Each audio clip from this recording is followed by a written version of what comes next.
Good morning, everyone. We are continuing here in the words of the Horowitz in the Sefer HaMitzvos HaKotzar, a new mitzvah today. Samich Vav number 66. Mitzvahs aseh, a positive commandment. Litein schar sachir b'yoymai, to pay the wages for a hired worker on the same day. Very important halacha, something that is not known very well amongst Bnei Yisrael, amongst our people, how a person is supposed to pay the wages for his worker.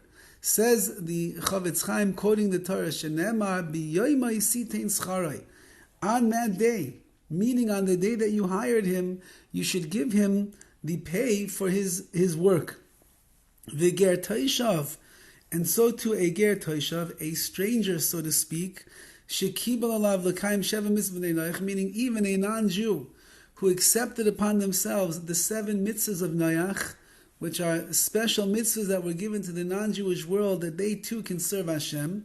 So if you have a goy who keeps the mitzvahs of Sheva Minei Mitzvah Noach, so then he also gets the same treatment. He deserves to get paid on that day. Yesh gam kein mishum biyoymai sitein schar. They also are included in this law over here of on that day, titein schar, they will be paid.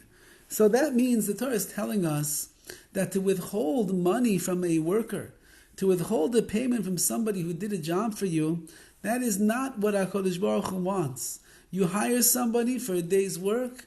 Let's say you have a handyman comes to the house, a nice Jewish handyman. He comes to the house. He does an honest day's work. He deserves an honest day's pay on that day. He charges you $200 for all of the work that he does. Pay him before he leaves. That's your obligation. A person who doesn't end up paying on the day that he's supposed to, he forfeits this positive commandment over here.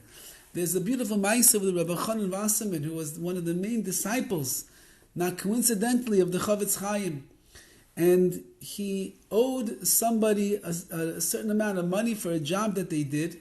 He was a very poor man. He didn't have the money. And it pained him incredibly that he couldn't pay this person for what it was. I believe that it was the butcher.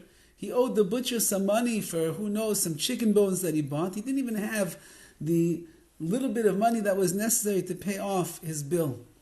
One day, suddenly, Baruch Hashem, a little bit of money came his way, and it was a cold, wintry day outside.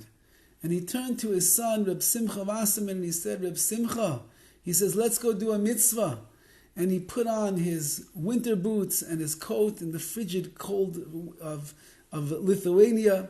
And they trekked through the snow and they went to the butcher shop.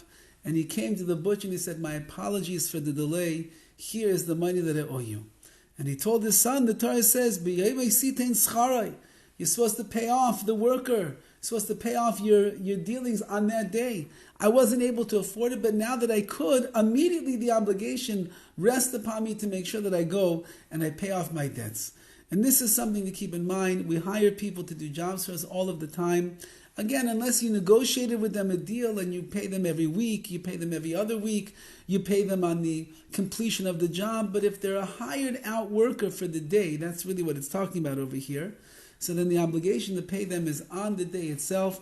Don't delay, for if you do, then as we mentioned, you are forfeiting, you're giving up the opportunity to fulfill another mitzvah in HaKadosh Baruch Hu's beautiful Torah. Have a wonderful day.